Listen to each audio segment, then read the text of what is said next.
tout a commencé il y a à peu près 1 an et demi, où on a décidé, grâce à l'assistance de l'agence Déclic ici au Maroc, d'organiser un dialogue parties prenantes. Donc on a convié une trentaine de participants qui étaient aussi bien des représentants de la société civile, d'ailleurs Enactus avait déjà répondu présent, des entreprises dont Cosumar qui était déjà aussi présent, et aussi des institutionnels. Et l'idée c'était avec ces 30 personnes, donc McCain était venu expliquer simplement ce qu'on faisait un peu partout dans le monde et un petit peu notre concept de développement, de notre développement durable, et qu'on avait envie de s'investir dans la social business. Et en fait, on a juste simplement dit notre intention et on a laissé les parties prenantes marocaines nous expliquer ce que c'était la vie rurale au Maroc, quels étaient les enjeux sociaux. Et puis ensuite, on a imaginé des solutions, imaginé et sélectionné ensemble ce qui nous tenait le plus à cœur. Voilà comment ça s'est passé. Tout est parti de là. Et assez vite, je dois dire, et c'est ce que disait Jean tout à l'heure, on a eu vraiment une particularité au Maroc, c'est dès ce premier rendez-vous, on a très vite trouvé des partenaires qui ont répondu présent. C'était le cas par exemple d'AgroPro qui dès ce premier jour a dit mais c'est formidable, on a envie de faire partie de ce processus. Donc vous êtes parti en fait du besoin du terrain et de la remontée d'informations que vous ont donné les acteurs qui vous ont accompagné lors de cette journée de dialogue. Ma première question, enfin ma deuxième maintenant, va s'adresser à Hanen. Qu'est-ce qui vous a poussé en tant que distributeur de participer à un projet comme celui de Moulay Taher? Alors, je tiens déjà à remercier tous les participants qui nous ont rejoints aujourd'hui à la conférence. Donc, ça fait plaisir parce que l'objectif aujourd'hui, c'est de partager notre expérience et c'est de, en fait, faire un appel à tous les industriels ici. Il y a pas mal d'industriels dans la salle, à partager notre expérience, à faire similaire à ce qu'on a fait aujourd'hui en tant que partenaire et dupliquer ce projet au Maroc. Alors, l'histoire, elle a commencé avec McCain, comme il a dit tout à l'heure. Jean, avec la grande distribution, c'est pas facile les négos. Donc on a démarré c'était autour d'une table en train de négocier un contrat commercial. Et après finalisation du contrat, on a eu un petit tour de table avec Kalima qui est venu proposer un projet RSE. Donc moi je suis sautée dessus parce qu'on a déjà, au niveau de la belle vie, on avait déjà lancé en 2015 un projet en fait qui tient aux agriculteurs. Donc, comme on a parlé depuis tout à l'heure de la chaîne, la valeur de la chaîne valeur pour la filière du frais. Donc, au Maroc et surtout chez les distributeurs, il y a énormément d'intermédiaires. Donc, alors, on a décidé de lancer un projet en 2015 pour réduire l'impact des intermédiaires et d'aller directement faire du sourcing au niveau des agriculteurs et apporter cette valeur à l'agriculteur lui-même et non pas aux intermédiaires. Donc c'était un projet qui avait été lancé pendant 1 année, et avec l'arrivée de McCain et la proposition du projet, donc on s'est dit pourquoi pas créer de cette valeur avec des partenaires. Donc grâce à McCain qui est venu avec l'idée, après avec Agro qui va s'occuper des agriculteurs, et avec Yuzi Food qui fera la distribution de la frite avec nous. Voilà, donc c'est comme ça que ça a démarré. Et c'est comme ça qu'on a acheté le projet du RSE de McCain. Alors, j'ai une autre question pour vous, avant de passer aux autres intervenants.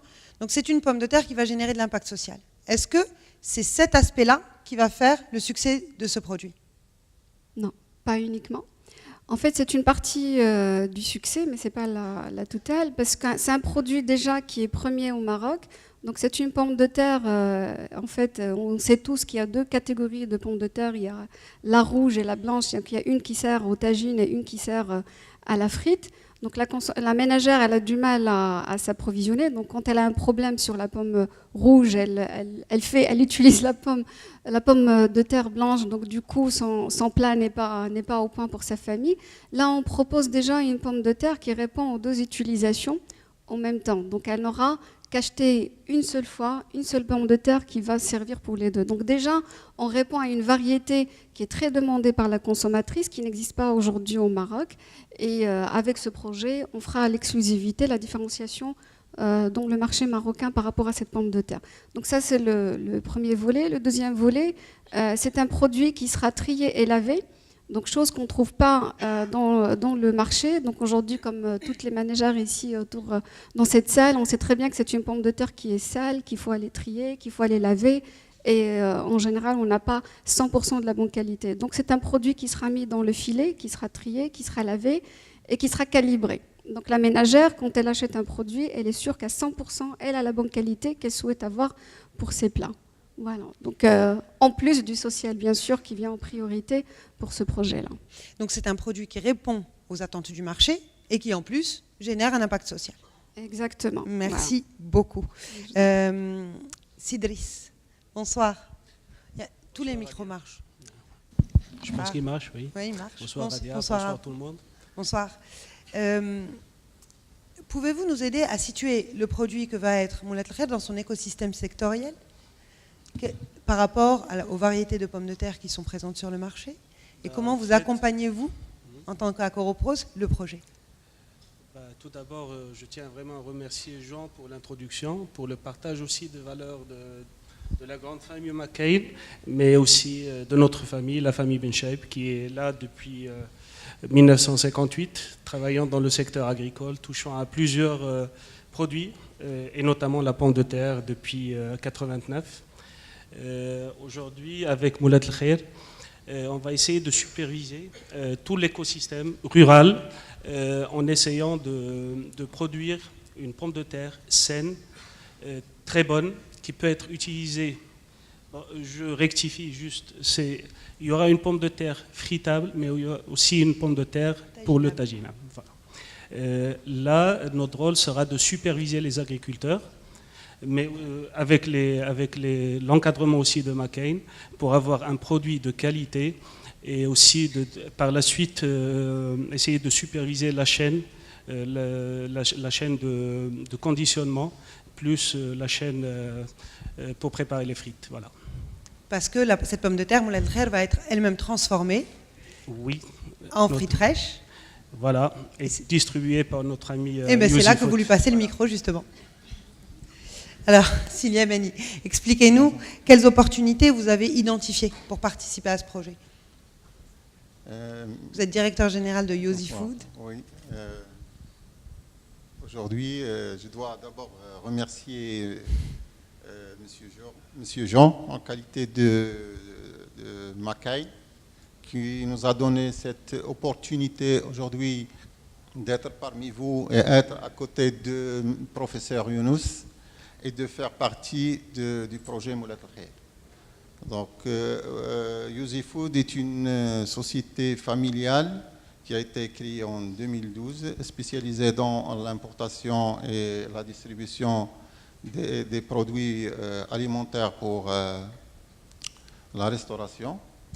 Et on a commencé à travailler avec McCain. On est partenaire commercial avec McCain depuis notre création, depuis 2012. Donc on distribue les produits McCain sur le marché marocain.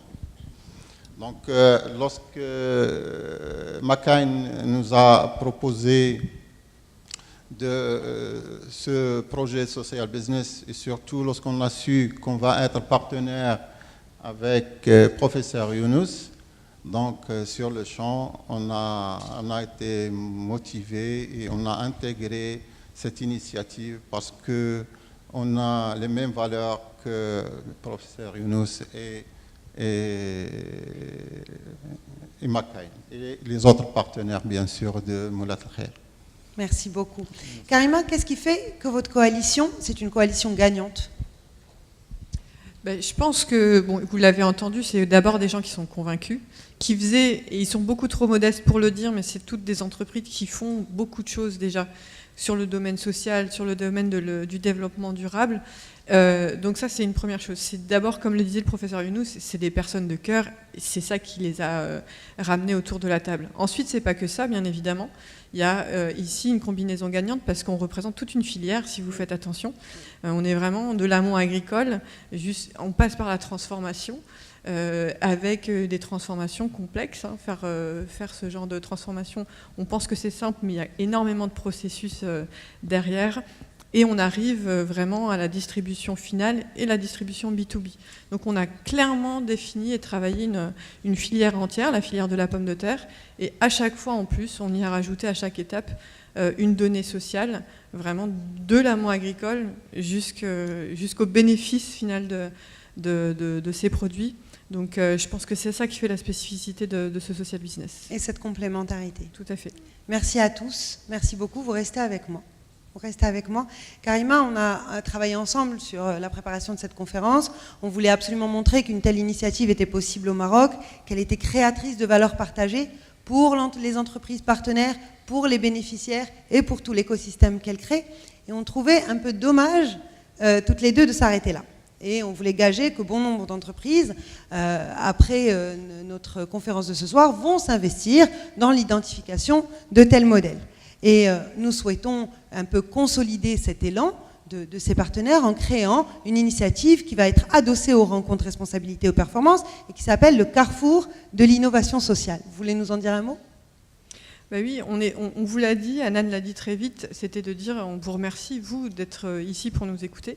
Et nous, ce qu'on a envie, c'est que vous nous imitiez, que vous nous surpassiez, que vous fassiez mieux que nous. Et on a très envie de vous aider là-dessus. L'idée, c'est que d'ici un an, on puisse nous revenir et vous raconter l'histoire de Moulad Khair et son succès, mais surtout que d'autres d'entre vous montent sur scène et nous dire qu'ils se sont lancés dans un social business. Et c'est comme ça qu'on a imaginé vous proposer de participer au carrefour de l'innovation sociale. Voilà. Alors, on a